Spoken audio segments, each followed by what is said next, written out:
زلا تو بدک لغزب توهین شوه دی زلا تو بدک لغزب توهین شوه دی نن د ادب بیا ادب توهین شوه دی دا ستاسو جوړ کړی نظام رب توهین شوه دی نن پکې د امن مهذب توهین شوه دی صاحب پکې د خیر په نامه شرط رڼای کړه موږ د خپل مدرسې لسه رڼای کړه تشبکتو د الزام نه لګوي تشبکتو د الزام نه لګوي او نه پمړو د الزام نه لګوي اوس لکان د جنکو نه لاندې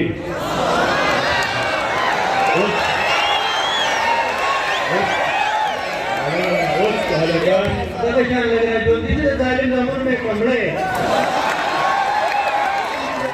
اوس دې څنګه کوو اوس لکان د جنکو نه لاندې او جنکو د الزام نه لګوي ظالمات اوس هغه اوس ویل ماته اواز کو ده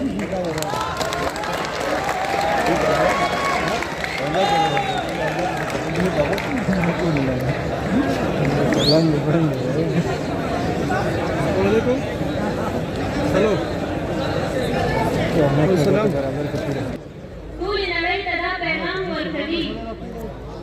څوک چې په خپل ولس ګولۍ وروي باچا هغه ته لوی انعام ورکوي اعوذ بالله من الشیطان الرجیم بسم الله الرحمن الرحیم د ټولو نه اول ډېره زیاته مننه کوم د منتظمینو چې دومره ښه محفل را جوړ کړی دی او هیله منه یم چې بیا به هم دغه د ادب په لارې کې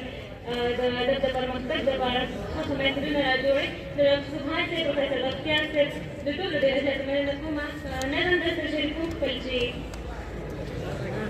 مړاو احساساتو ته مو بیا سرنا ایښې ده مړاو احساساتو ته مو بیا سرنا ایښې ده موږ د خپل ارمان د سلي سر ته رڼا ایښې ده زغم نه لرو خپل مو وجودونه تیاره کړي دي زغم نه لرو خپل مو وجودونه تیاره کړي دي هم مو سهارونه ماښامونه تیاره کړي دي موږ خپله لاس خپل کورونه تیاره کړي دي موږ د الفتونو سرابونه تیاره کړي دي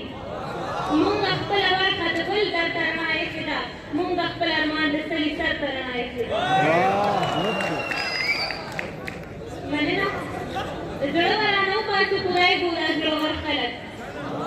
زړه ورانه وباسو خدای ګوره زړور خلک سترګې راله نه پرېږدي پوهېږم سترګور خلک زړه ورانه وباسو خدای ګوره زړور خلک سترګې راله نه پرېږدي پوهېږم سترګور خلک مړه شو بې ضرره پیدا شوي دي د شر خلک دلته بې شعوره دي په عقل زورور خلک دوی زموږ له اوښکو خپل نظر ته رڼا ایښې ده موږ د خپل ارمان د سلي سر ته رڼا ایښې ده مننه خلکو مو په وینو د ښادۍ ورځې نمانځلې دي خلکو مو په وینو د ښادۍ ورځې نمانځلې دي موږ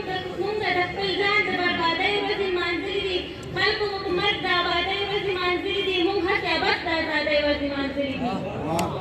خلکو هر خونخواره ځناور ته رڼا ایښې ده موږ د خپل ارمان د سلي سر ته رڼا ایښې ده دا لکه چې تا د سویلو پڼ په سر کړی دی دا لکه چې تا د سویلو پڼ په سر کړی دی یا دې د بېوسو د سلګو پڼ په سر کړی دی دا دې د ولس د محرومو پڼ په سر کړی دی هم دې د زخمونو د جرګو پڼ په سر کړی دی تا دې په خپل نیت کې لار او بر ته رڼا ایښې ده موږ د خپل ارمان د سلي سر ته رڼا ایښې ده اوف زلا توبه ډک له غضبه توهین شوی دی اوف زلا توبه ډک له غضبه توهین شوی دی نن د ادب بې ادبه توهین شوی دی دا ستا د جوړ